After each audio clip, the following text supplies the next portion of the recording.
Hey there everyone, welcome to another Flutter Mentor tutorial. Today we're going to learn how to add images to your Flutter project. As you can see here in the UI on the right, on top a local image will be placed here, and on the bottom a network image, which means you would only need a URL to get the image to show up here. Please understand that the containers that are over here, like they have a 150 height, but that's just so you can imagine, the image going here. But when I do place the image, the height will be removed so that the image can occupy, as much as it's allowed according to its own size. So let's do the first step, which is creating a folder to store your images. Like whenever you need an image or a font, you need to create a specific folder to store it. So we come here to new, directory, and I'm just going to call it images. You can call it whatever you want. And then before we do anything else, there's a very important step, which is, of course, the pubspec.yaml file. You better get used to visiting this file in your Flutter developer career. So anyway, here you look for this part right here that says assets, and it even has an image example, okay?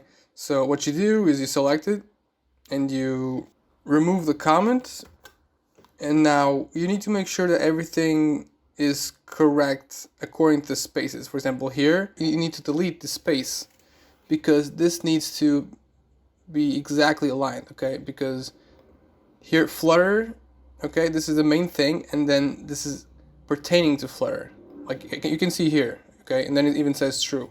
And now assets, okay, and as you can see, assets does not have anything. That's because this is wrong. So basically this will be aligned, but you need a double space, okay, and now it's correct. Well, it's kind of correct because our image isn't called like this, but let's first drag it over here.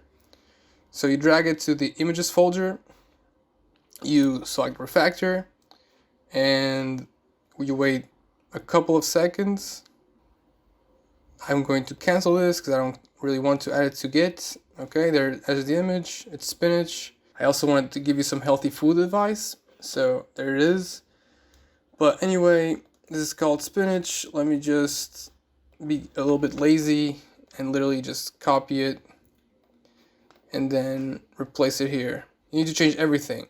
Like this is JPG and this is JPEG, so even that would have caused a mistake. Now, of course, I already knew this, like images is exactly the same name as my folder. However, if your folder was called like assets, for example, then you would have to change this to assets, okay? That's how it works. And if you had a folder called assets and then under that folder you had an images folder, then you would do this, okay, and so on. I think you get the point. But in this case, it's just images. That's it.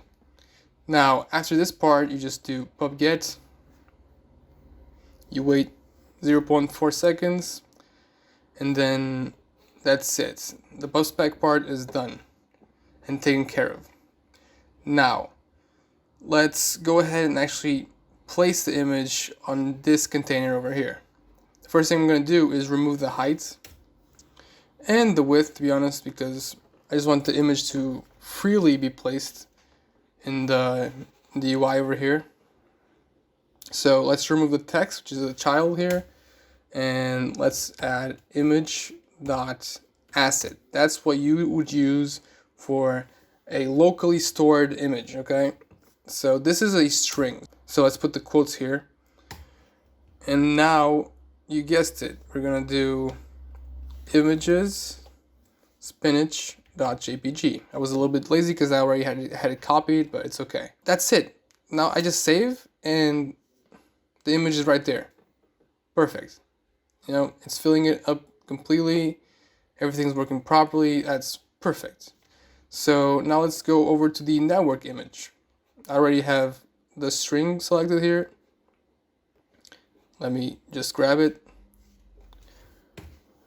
Let's place it over here. Now the same thing happens here. We delete both the width and height, and we come over here and we say image.network, and once again it's a string, but that's where you put the URL. In this case it's a variable, so that's how it goes. You just put the variable there. And now you save, and you save again because some error showed up, and there you go. You have two beautiful dietary suggestions for you to try out at home, and you now know how to add images on Flutter from both local and network sources. So if you learned something new today, please leave a like and subscribe if you want to keep learning. That would be all for today, and I'm out.